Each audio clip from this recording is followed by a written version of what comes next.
We're going to come back to that story in a moment, but first to our Trey Yingst. He has exclusive new details on a new Israeli strike on Iran. Let's go live to central Israel and Trey Yingst. Hello, Trey.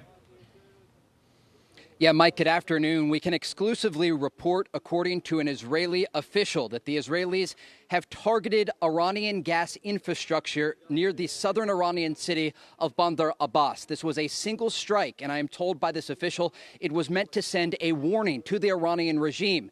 As Iran uses ballistic missiles to target major population centers in Israel, the Israelis want the regime to know they have the capability to conduct precision-guided strikes, and they can ramp up those strikes targeting the country's energy infrastructure. Behind me, you can see the aftermath of one of those ballistic missile strikes last night. There were 4 waves of missiles streaming through the skies of this country, many of them slamming into the ground below.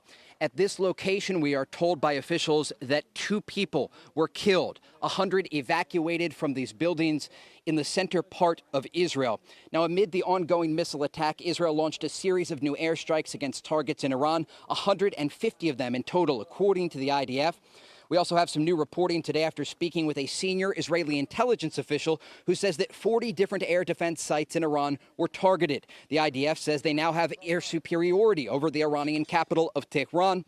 The source going on to tell Fox News that Iran is still expected to launch more missiles into Israel in the days ahead and has a total of approximately 2,000 ballistic missiles in its arsenal.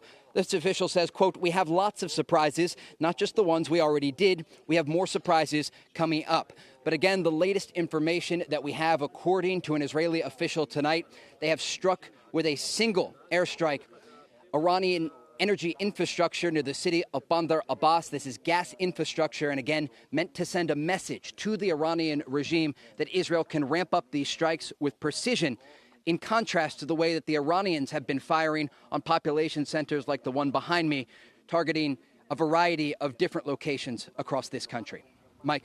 And to that point, Trey, Israeli officials have also warned that they could hit Tehran and do significant damage, right, if they want to. Yeah, absolutely. We've been talking with officials across the board here, trying to get an understanding of what might come next in all of this. And they say Israel will pay a price for this operation. They are bracing this country for days of missile attacks ahead. But in terms of the targets that they can hit, they did not target anyone from the political echelon in the Iranian regime. The early targets in those initial waves focused on leadership from the IRGC. They took out Salami, General Salami, a man who was responsible not only for planning the missile attacks that you see today, but also for ensuring that the Iranians had an expanding ballistic missile program.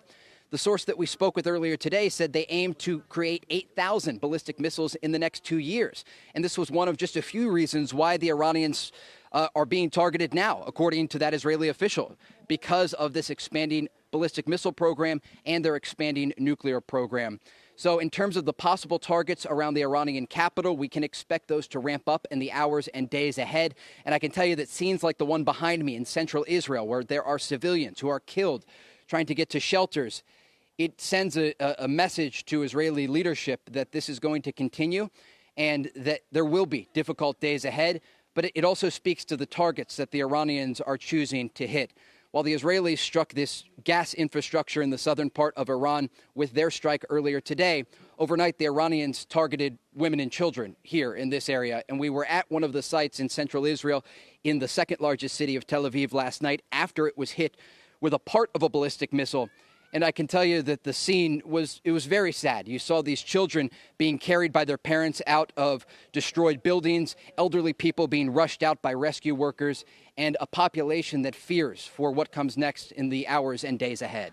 Mike. Trey Yingst doing a phenomenal job on this breaking news. Trey, thank you very much. Hey, it's Will Cain. Click here to subscribe to the Fox News channel on YouTube. It's the best way to get our latest interviews and highlights. And click to subscribe to the Will Cain podcast for full episodes right now.